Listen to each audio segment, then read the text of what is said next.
Simak update terbaru rencana pensiunan PNS dapat 1 miliar.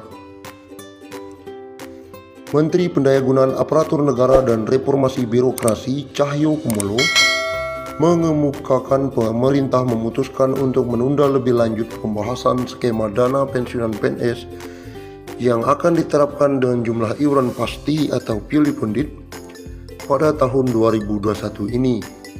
Lewat aturan ini, pensiunan PNS bisa kantongi 1 miliar rupiah. Belum ada pembahasan lagi, konsentrasi COVID dulu, kata Cahyo saat berbincang dengan CNBC Indonesia beberapa waktu lalu. Diketahui, skema dana pensiun yang diterapkan selama ini ialah dengan istilah PSU-GO. Rencana perubahan skema pensiunan pilih pundit memang dilakukan sebagai salah satu langkah untuk memberikan uang pensiunan yang lebih besar kepada para abdi negara yang telah habis masa kerjanya. Terlebih, skema ini akan mengurangi beban anggaran pendapatan dan belanja negara. Saat ini, APBN harus mengucurkan dana sekitar 120 triliun setiap tahunnya untuk pembayaran pensiunan PNS TNI Polri yang berjumlah 3,1 juta orang. Melalui skema PSU-GO yang masih berlangsung saat ini, dana pensiunan berasal dari hasil iuran PNS sebesar 4,75% dari gaji yang dihimpun PT Taspen, ditambah dengan kontribusi dari Kas Keuangan Negara atau APBN. Sementara itu, jika menggunakan skema pilih pundit, uang pensiunan yang diterima PNS akan lebih besar, karena iuran yang dikenakan adalah persentase dari take home pay yang berjumlah lebih besar. Skema pilih pundit selain diambil dari persentase THP, pembayarannya juga akan dibayarkan patungan antara PNS dan pemerintah sebagai pemberi kerja. Sehingga dengan skema pilih pundit ini bukan tidak mungkin pensiunan yang diterima PNS lebih besar. Bahkan catatan Kemenpan RB, pegawai Eselon 1 di Kementerian bisa mendapatkan pensiunan hingga 20 juta per bulan. Sedangkan melalui skema PSU-GO, pembayaran iuran PNS sangat kecil karena hanya berasal dari gaji pokok, sehingga saat pensiunan mendapatkan tunjangan hari tua sekaligus, jumlahnya dianggap tidak mencukupi. Sebelumnya, Menpan RB periode 2016-2018 Asman Abnur sempat mengatakan salah satu negara yang bisa menjadi tolak ukur dalam melaksanakan skema pilih pundit adalah Korea Selatan. Menurut Asman, negara ginseng tersebut memberlakukan dana pensiunan sebesar 20% dari gaji pokok, di mana 10% dibayar pemberi kerja dan 10% dibayarkan oleh PNS. Skema ini dianggap lebih baik dalam memberikan dana pensiun.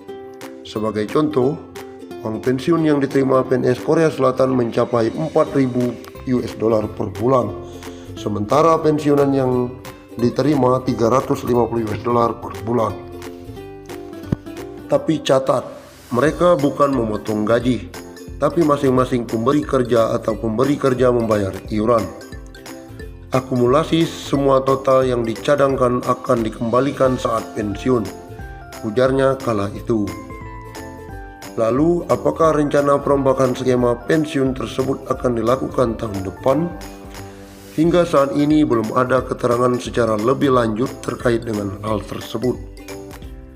Namun, tak menutup kemungkinan perubahan skema pensiunan dilakukan tahun depan. Apalagi, dengan skema yang digunakan saat ini akan menambah beban kas keuangan negara periode 5-10 tahun ke depan.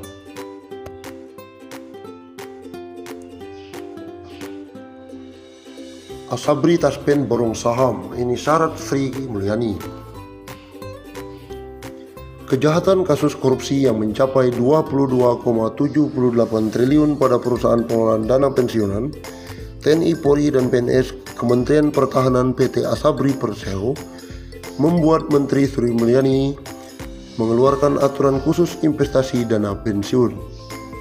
Aturan yang dimaksud adalah Peraturan Menteri Keuangan Nomor 52/02/2021 tentang pengelolaan akumulasi iuran pensiunan PNS, pejabat negara, prajurit TNI dan anggota Polri Aturan ini mulai berlaku sejak aturan tersebut diundangkan, yakni sejak 31 Mei 2021. Direktur Jenderal Anggaran Kementerian Keuangan Isa Rahmawarta tak menampik aturan tersebut dikhususkan untuk Taspen dan Asabri. Itu maksudnya untuk Asabri dan Taspen, jelas Isa. Dari aturan yang dilihat, yang berubah dari aturan sebelumnya mengenai penempatan dana pensiun, yakni Taspen dan Asabri wajib untuk menempatkan bentuk investasinya dengan memperhatikan beberapa syarat tersebut. Dalam menempatkan investasinya pada saham misalnya, harus memperhatikan beberapa hal seperti harus membeli saham dengan emiten-emiten berfundamental baik. Saham yang tercatat di Bursa Efek dengan kriteria memiliki fundamental yang positif, prospek bisnis emitmen yang positif dan nilai kapitalisasi pasar paling sedikit 5 triliun. Jelas pasal 16 huruf D dikutip kemarin. Sementara itu, instrumen investasi lainnya pada reksadana, pemerintah juga menambah kriteria baru dalam jenis investasi reksadana. Saham atau unit pernyataannya diperdagangkan di Bursa Efek Indonesia. Penempatan di reksadana juga harus dengan memperhatikan beberapa kriteria. Kriteria yang diperbolehkan dalam menempatkan reksadana saham, yakni harus melalui manajer investasi yang telah mendapatkan izin usaha dari Otoritas Jasa Keuangan dan memiliki reputasi serta rekam jejak yang baik. Reksadana saham yang ditempatkan juga hanya boleh paling sedikit 100 miliar, tidak termasuk reksadana yang berasal dari sponsor. Kemudian aturan terbaru juga dijelaskan bahwa Taspen dan Asabri boleh menginvestasikan dana pada SBN 30%, deposito 20%, saham masing-masing emiten 10%, maksimal 40% dari total investasi. Obligasi 10%, maksimal 50% dari total investasi. Sukuk 10%, maksimal 50% dari total investasi. MTN 10%, maksimal 5% dari total investasi. Reksadana 20%, penyertaan langsung 5%. Investasi berupa dana investasi struktur berbentuk kontrak investasi kolektif pada proyek infrastruktur dari BUMN atau anak perusahaan BUMN untuk setiap manajer investasi masing-masing paling tinggi 5-10%.